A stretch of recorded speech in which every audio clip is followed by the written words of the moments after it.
Hello, I'm Kevin Burchett. Welcome to Orient, Ohio. We have a lot of different places, a lot of different locations to be at, and this is a fun one. We've got some pretty things here and some unusual things. It's interesting to note that certain objects come to people that are kind of gravitated toward people that will care for them and keep them for a long time, protect them, give them a place of honor in their home. Some people just attract things, and I'm fortunate to get a phone call from families that need to move some of these items when it's time to move. Sometimes things come into their lives as if they were stewards to these objects, these historical objects, unusual objects and fun objects.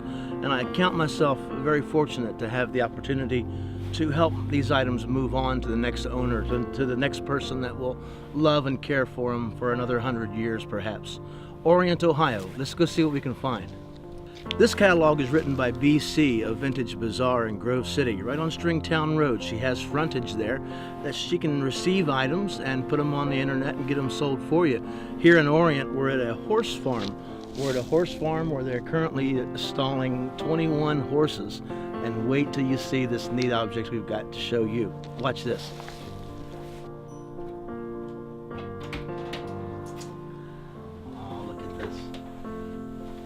Look at this object here.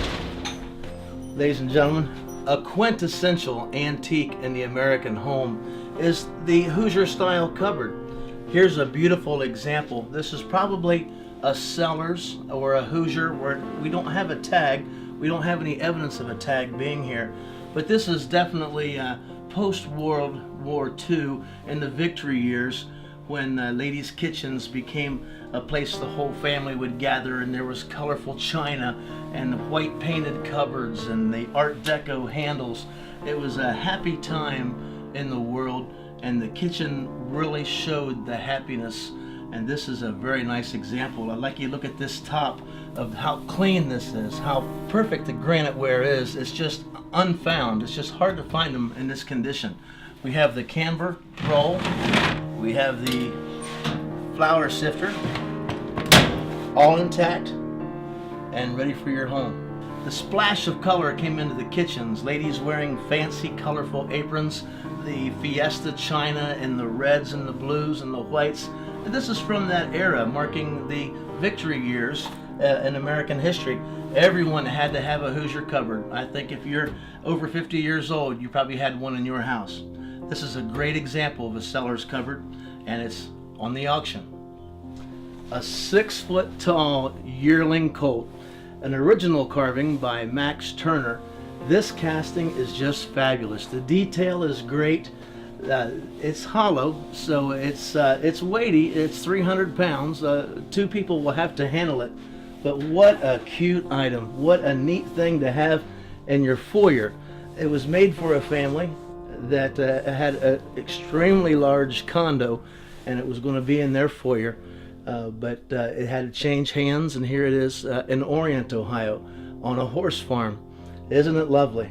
Often referred to as yard statuary or garden architecture. You can surely picture this outdoors, and it would wear well. The patina over the years would change, a little bit of color, and it would do very well outdoors or indoors. You can imagine this being in front of a business. It would certainly mark an antique shop if you had this out front. Finding these online is not as easy as you would think. He only makes 2 a year, and he made these about 25 years ago, basically. And you're finding these when you can. They're $4,000 to $5,000, and when people have one of his sculptures of the yearling, they hold on to it for a long, long time. Can't you imagine this marking a beautiful estate in New Albany, or a beautiful home in Worthington perhaps? $4,000 to $5,000, and here at auction, you name your price. Isaac Sachs started a theory of categorizing furniture by good, better, and best. And that's a practice I've brought into my business, and it's a practice that our whole company that we use to determine furniture and the value of furniture. And I'm telling you what, this dresser is on that best scale. This is mahogany. At a time when walnut ruled the showroom floors in 1890, this mahogany piece probably stood out from all that dark wood. It's got a beautiful, beautiful red patina, that red finish to it that you'd expect in mahogany. The marble top is fabulous. The details on this dresser is just wonderful. Allow me to show you. We have deep inset framed the whole way around the drawer front. Then we have this kind of a chip carving that's been applied. See, they didn't have to do that. That's a deluxe model. That's the model that was on the best scale. And the hardware here is all original, beautiful key escutcheons, original brasses. This is the original finish on this mahogany dresser. Toward the end of the Victorian period, the Victorian homes still had to have Victorian furniture. Mahogany was the new trend coming in. So this is an interesting piece that it fits right there at the crossover when the style was Victorian, but the wood coming in was mahogany just before the oak craze. I'd like you to look at the detail we have here. So what makes it best is that it doesn't have to be this fancy. Look at the depth here. This apron is actually hanging out over the mirror. It didn't have to be that fancy. They could have made it plainer. This was a deluxe model aimed at probably an executive home, something a little bit different than a coal miner's home.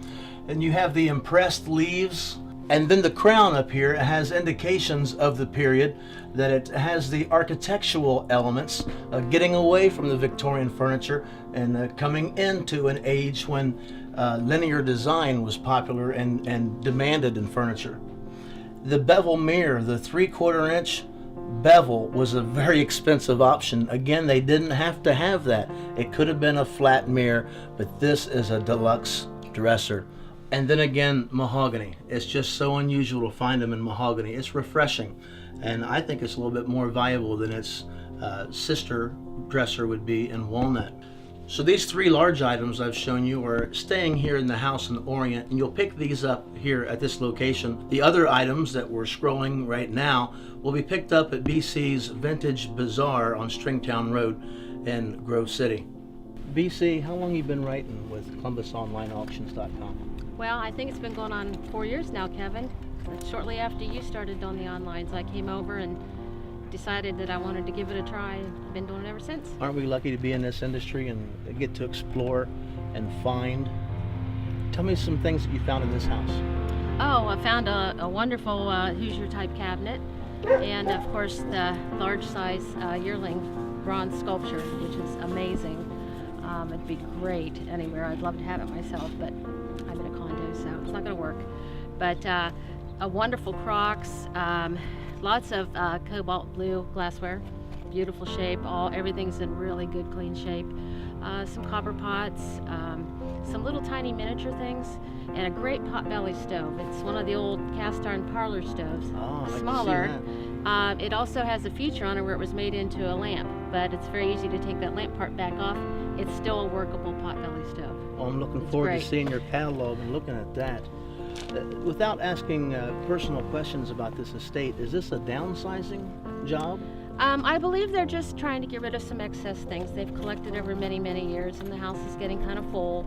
But everything they have is very tasteful, very nice condition, and it's been very well cared for. A lot of our business, a lot of our merchandise is seniors that are downsizing and peeling off a layer and living comfortably and then peeling off another layer, and we're glad to do it.